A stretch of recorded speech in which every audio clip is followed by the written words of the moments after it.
So, yesterday, when speaking before a group of American soldiers on the occasion of Thanksgiving, Vice President Vance made some comments about the nature of the holiday and specifically of turkey. Let's take a listen. Thanksgiving, what we celebrate tomorrow, that is a uniquely American thing. That's why, for example, we have, turkey. Think about turkey.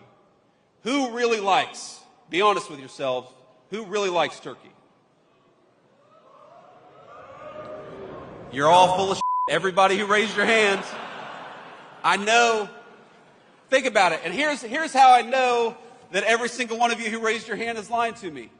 How many times do you roast an 18-pound turkey just randomly? Just, a nice summer afternoon, we're going to go get an 18-pound turkey. Nobody does it because turkey doesn't actually taste that good. But on Thanksgiving, on the most American holiday, I got a fan over here. On the most American holiday, we're going to cook a turkey, by God, because that's what Americans do. We cook this gigantic American bird, and we do all kinds of crazy things to make it taste good. I talked to a soldier today who she said she's going to deep fry a turkey, and I'm actually going to deep fry a turkey myself tomorrow. And look, here's the thing. If you've got to deep fry something to make it taste good, it probably isn't that good. That's a pretty good rule of thumb when it comes to food. And so those comments went viral, in large part because they seem to reinforce a certain theory of the case in terms of Vance's sort of inherent weirdness and I suppose somewhat antisocial nature, just by virtue of the fact that, a lot of people do in fact like turkey. It's a perfectly decent, tasty meat that, people eat turkey sandwiches and turkey pot pies and all sorts of things. It's not some sort of weird, exotic, unpleasant food to a lot of people. But my take was a little bit different. I think that his comments are interesting in part because they reflect something I think a little bit deeper and more fundamental about how Vance, who considers himself this great nationalist, really sort of conceptualizes American culture, the very culture that he imagines himself to be the great sort of stalwart defender of.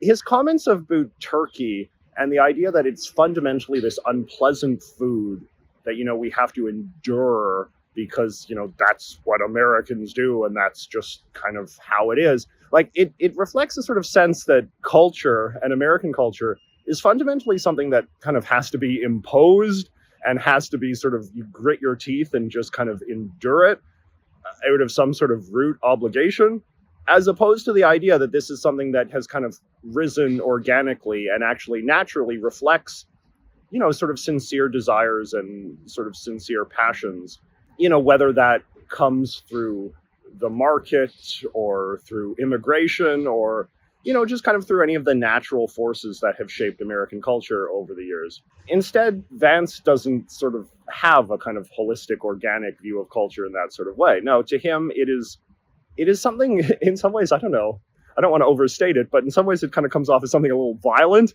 like something that has as one of its fundamental defining characteristics sort of pain and endurance. And I don't know, like that to me sort of says something about just what I find very off-putting about him is this idea of a world that is without joy, a world that is in some ways like a very miserable one, and that is sort of defined by kind of power relationships, right? It's, the power of the state, the power of one race over another. And in this case, sort of like, I don't know, the power of tradition as something that is fundamentally forceful, as opposed to something that is joyful and celebratory. No, it is something that the powers that be have told Americans to do, the powers that be have told Americans to consume this unattractive, unpleasant food, and we do it by gum because we're Americans.